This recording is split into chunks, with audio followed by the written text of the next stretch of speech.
नमस्ते प्रणाम दोस्तों, मैं अपने यूट्यूब चैनल सिंगर मोना में आप लोगों का स्वागत करती हूँ। दोस्तों, मैं आप लोगों के बीच एक बहुत ही दुखद घटना पर गाना लेके आई हूँ। मेरठ में एक औरत अपने प्रेमी के साथ मिलकर अपने पति को मार देती है और मारने के बाद उनके शरीर को 15 टुकड़े करके ड्रम में भर देती है।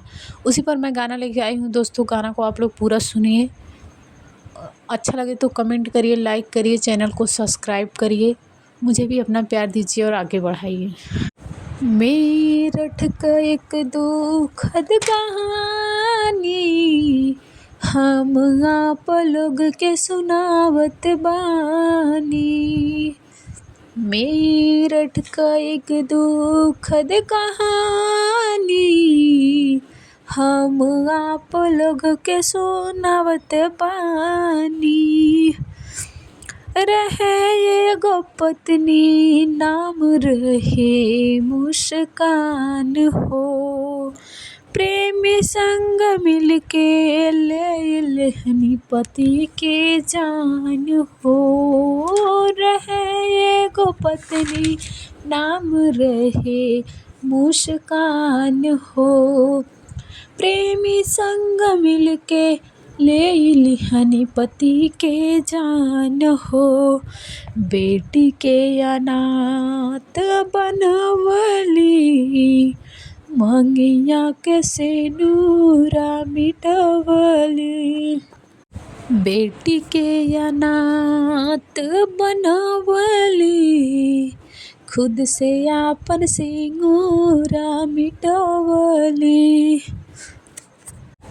2016 में कैले सौरभ मुस्कान से शादी। 2025 में कैली अपने से बर्बादी।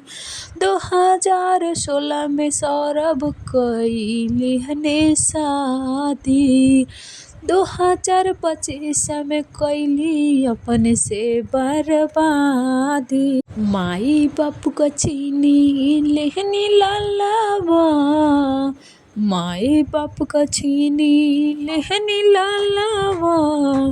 बनी गईनी पति देव का कालावा। माई बाप का मर्जी ना रहे करे के शादी। माई बाबू को है मुस्कान करी बर्बादी। माई बाबू का मर्जी नहीं रहे करे के शादी।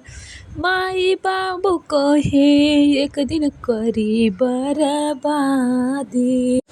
अंधा भईने सौरभ पत्नी प्यार में। पत्नी खोजे लागल सुख यार में। खाना में मिलावलस बेहोशी का दवाई हो। खाना में मिलावलस बेहोशी का दवाई। बोटी बोटी काटी देहलस प्रेमी के बोलाई। खाना में मिलावलस बेहोशी का दवाई। बोटी बोटी काट दिहलस साहिल के बोलाई। ड्रमवा में भरी देहल लसिया, माई बाप पे डलल विपतिया। चले गए घूमे प्रेमी साहिल के संगवा। माई बाबू का मोर दिहले सललनावा। चले गए घूमे प्रेमी साहिल के संगवा। माई बाबू का मोर दिहल सललनावा। माई बाप के तनिको ना खबरिया, सास ससुर के तनिको ना खबरिया। नहीं तो रखले होता न बेटा पे नजरिया। सास ससुर के नाही खबरिया, नहीं तो अपने बेटा पे रख खतन नजरिया घूमी सिमला से लौटल अपने मम्मी के घरवा, घूमी फिर के लौटल अपने मम्मी के घरवा।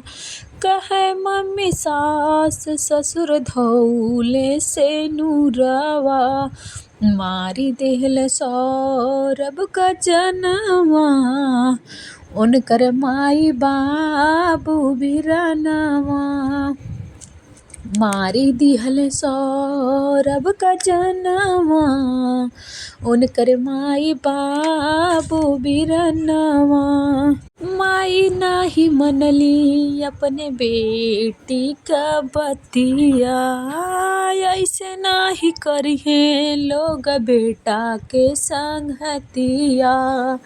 माई नाही मनली अपने बेटी का बतिया, ऐसे नाही करिहे अपने बेटा के संगतिया। बार बार माई जब पूछली, खोदी खोदी माई जब पूछली, कहे माई प्रेमी संग में मरली। खोदी खोदी माई जब पूछली, कहे माई प्रेमी से मिल के मरली। बेटी के कैली माई पुलिस के हवाले, रोवत बिलकत हउए सौरभ के घर वाले। सुनी के दहसल बा दुनियावा, सुनी के होला अफसोसवा, अपने से नूरवा मिटवलस। कैसे केहू पे कइल जाए भरोसावा, अपने से नूरवा मिटवलस।